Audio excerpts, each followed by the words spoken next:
Burası Savuna Köyü. Şeyh Said döneminde Cumhuriyet kurulduktan sonra buraya bazı zulümler olmuş buraya.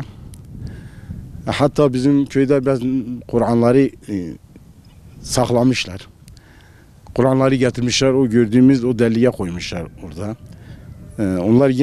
Onları ısrarına rağmen onlar yine vazgeçmemişler. Kur'an'a devam etmişler. Daha sonra Şeyh Said'in kıyamı olmuş. Şeyh Said'in kıyamında birkaç tane gazimiz olmuş. Bir tanesi de İbrahim Aydemir diye bir gazi olmuş. Benim atamdı, dedemdi. O da yaralanmış. O bize anlatıyordu. Diyor Şeyh Said döneminde işte biz oraya çatışmaya gittik kıyamında. Ondan sonra geldik buraya. Burada Kur'an yasağı geldi. 3 gün macir olduk. Köy yakıldı. Burada bir ziyaretimiz var. O ziyareti yaktılar. 3 gün sonra tekrar Ali Haydar diye bir komutan varmış.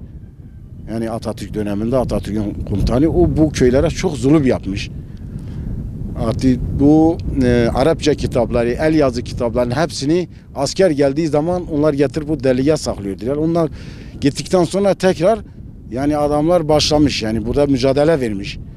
Asker geldiği zaman kitapları diyordular götürün orada saklayın. Gördükleri zaman yakıyordular. Camiye ayakkabılardan giriyordular. Yani çok zulüm yapmışlar. Diyorum ya bizim köy 3 gün macir olmuş. Bu Akdağ dediğimiz yerlere kadar gitmiş.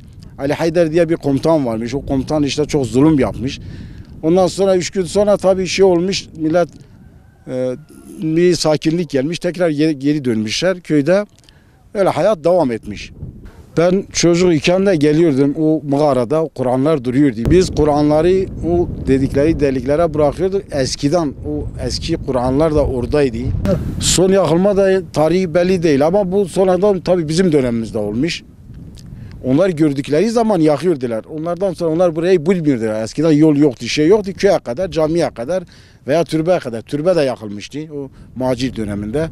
Şeyh Said'in kıyamından hemen sonra türbe de yakılıyordu. Ölülere bile hürmet göstermiyordular. O kadar ki zulüm olmuş yani dönemde.